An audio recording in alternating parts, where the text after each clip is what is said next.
actually, Brandon, do you want to turn the light off over there? And so you have to have an order. So today what we'll be doing is your doodle rough draft. And we'll go over making the doodles and talk about the layering. And this is going to be all in watercolor. So this is the end product. So we'll start your watercoloring tomorrow, which is where we get the paper wet. And we're going to put the watercolor on there. And then it's going to bleed into each other. There's an example kind of over behind Morgan. There is that watercolor where it's very blended and there's not a lot of like detailed lines. That is, thank you, Connie. Yeah, that is the back layer. So that's our first layer of our painting. So tomorrow we'll be working on finishing your rough draft. So and then we'll also be starting this part. Now this needs to dry before we can put the details like how this is. So you can see all the colors in the background. That's that first layer. And we're not filling anything in because if we did that, we'd be getting rid of all the work that we put into making that first layer when the paper is wet. Here's a really up close. Our doodles don't really make a whole lot of sense. This is very abstract.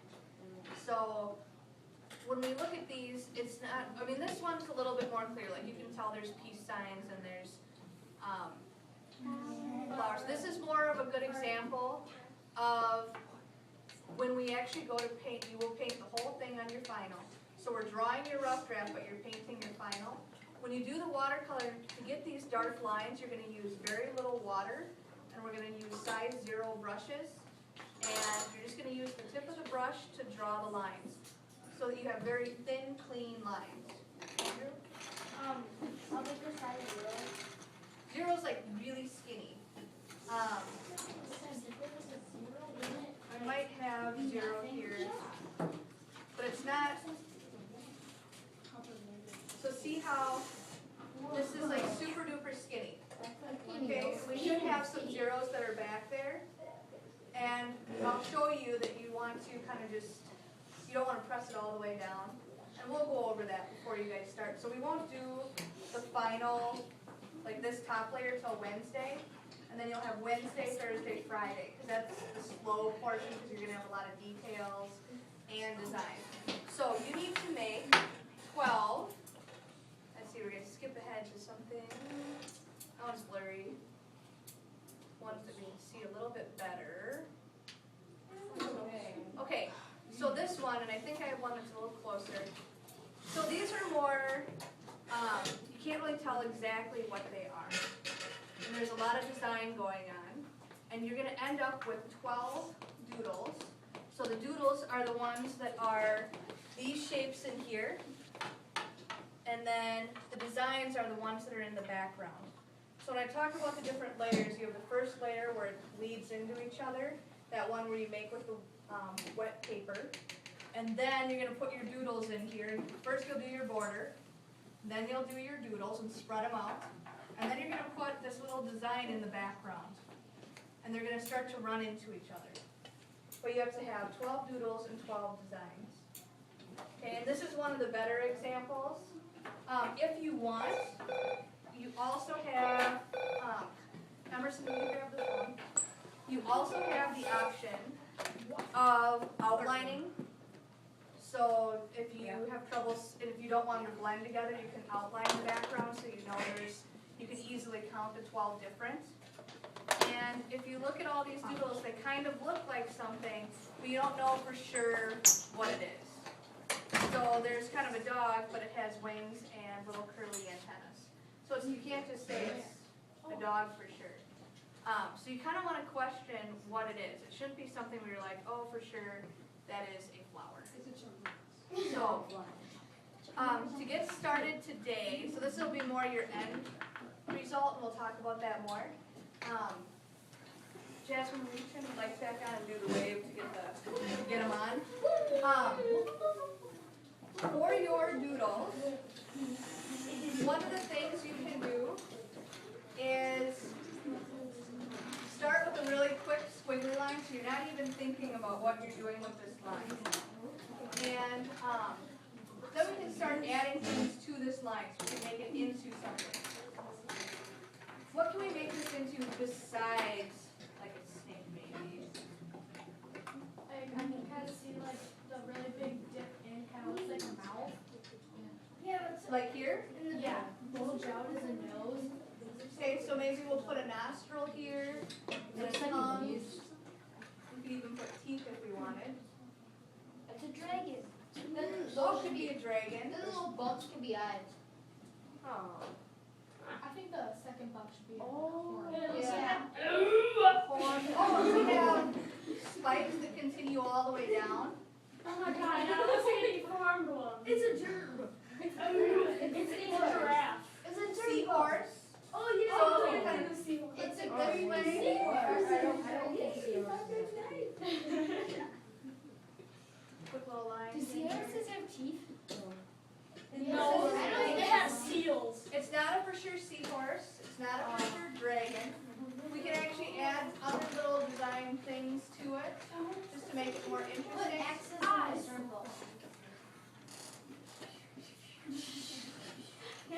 Those other eyes. Okay. You can also add things to it, so we don't need to stay within just this. You could have Antennae.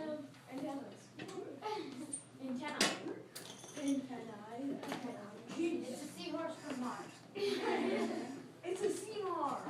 And then even these could be, you could, I mean, it just depends on how much you want to keep going. What are they called? What are that would be hard to watch though, wouldn't it? Sea monkeys. Well, the thing is, you'll have more time to do the really thin lines. It does take a long time to do all that. Your rough draft you can change. It doesn't need to stay exactly the same, but it's to give you an idea of using the process of being creative and drawing everything. And then you have kind of a plan. Otherwise, you have this watercolor in front of you and you're kind of confused. What if I made a watercolor and it's in a watercolor? Are you right-handed or left-handed? So work from the left to the right, so top to bottom. So then that way you do it, and then you'll go from side to side, so it's not getting into the water. And you'll do a border and stuff too, but it dries pretty quick, the watercolor. So we're gonna erase, or wait, actually we'll keep this one up here. Then I'll do it in a different color, so it's easier to see. You have to have a layer of design behind it.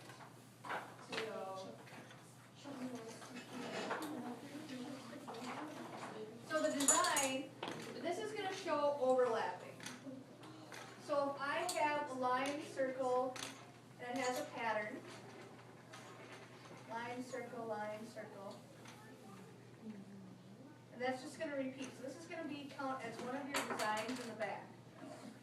So each of these will have a design. But then if I start over here, notice it doesn't go through the doodle. It just goes in the background. This makes it look like the doodle is in front of the design. Do you guys kind of see how that's starting to happen? So we should do a background back. Last. Yes. Okay, so then there's all these.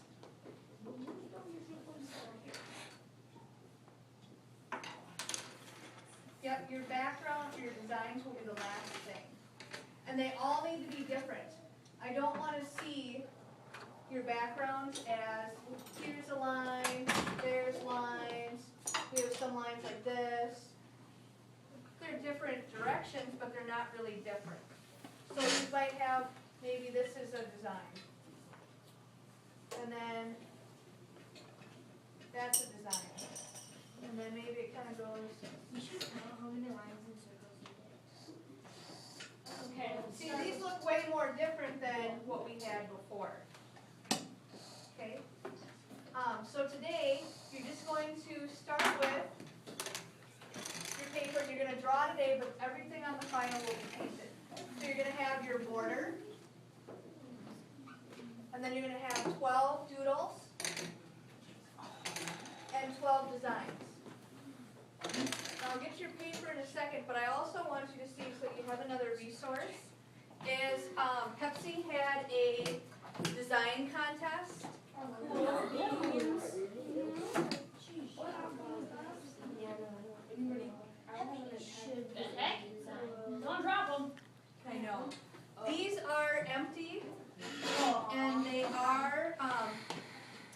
them all myself.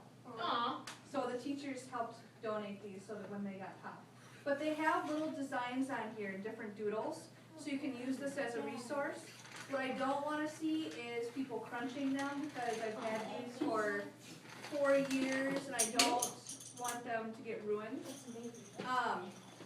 And I don't want to hear them, like, don't stack them, don't get them down. So each of you can have one of these at your tables. You girls want to pass these out?